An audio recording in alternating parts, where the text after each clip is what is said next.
Hi y'all, today we're making epic mac and cheese. This is my stepmother Kathy's recipe and it's fantastic. We're starting off with 1.5 to 2 32-ounce cartons of chicken broth, and we're going to boil the noodles in the chicken broth, and the broth is going to impart some flavor into the noodles, of course. And so we're going to start out with some really exciting action here, watching broth boil. And yeah, here it goes. Oh, look at all that steam. See, I told you it was going to be exciting. But this really is a great recipe. And I got a request from Morse21 to do a mac and cheese recipe. And Kathy's recipe is so good. And so I asked her if I could go ahead and do this for you guys. Now we're going to a 1-pound box of small shells, and the shells look teeny tiny in the box, but they are definitely the right ones. Don't think you've got the wrong thing. They're going to expand as they cook, and now we can watch the broth boil with noodles in them. Yeah, this is exciting work. And yeah, this is a really boring recipe to watch, but it is a really good recipe to eat. So that's what really matters. It is a really good recipe. I really enjoy it. She brings it to a lot of family functions. Anyway, we're going to boil this broth down. We're following the directions as far as time goes on the box for the pasta, but we're letting it boil down. And you want it to be a little bit soupy. We're going to have a little bit of broth left. We're not going to drain the noodles at all. We're going to use the broth that's left in them when they're done cooking, unless somehow you've gotten just a huge amount of broth in there. But we're going to have just a little bit of broth in there to help with the melting of the cheese when we add the cheese. So this should be coming up soon. I did edit out some of the boiling. Okay, now we've graduated to stirring.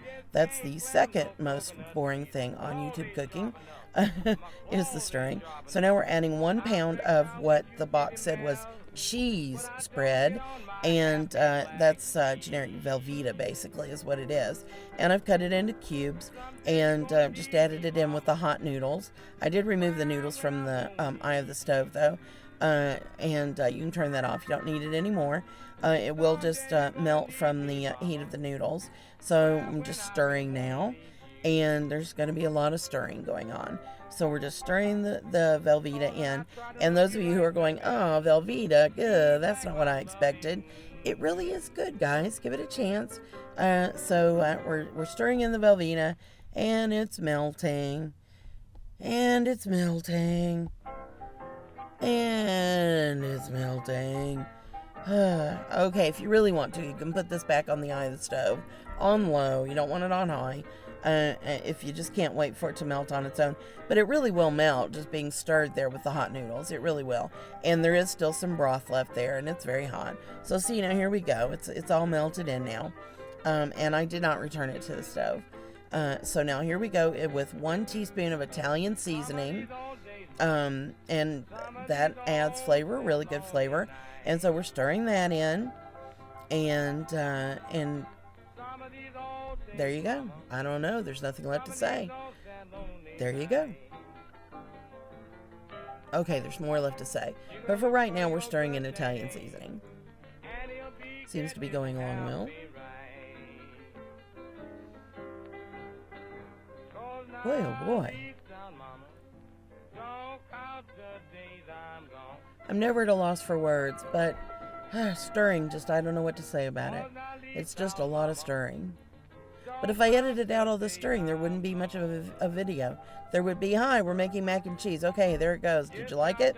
Okay, we're adding 1 can of diced tomatoes, and I drained the juice out. I don't know if that's what she does or not. And I know some of you are going to go, oh no, Velveeta and tomatoes? But the tomatoes really add a lot to this. I know you're going to kind of go, oh, I don't know.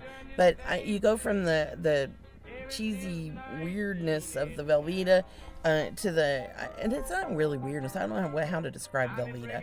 But you go from the Velveeta to the tomato, kind of the fresh tomato flavor, even though it was out of a can. I know. It's a really nice contrast. And so I do recommend keeping the can of tomato. But if you really just can't deal with it, leave it out. Leave it out. All right, here we go. Now, this is me. I'm adding in 3/4 to 1 cup of milk. Now, that is totally optional because that is my thing. That's not her thing. I do that to cut a little bit of the tanginess of the Velveeta because it is fairly tangy.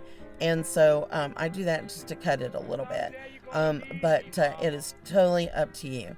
So taste it before you pour in any milk. You might like it without the milk. So here we go, a little bit more stirring, and it's going to be done soon, I promise. I will put you out of your misery of the boiling and stirring video. There you go. Thanks for watching. All right, guys. As always, you've been in the kitchen with Dinah.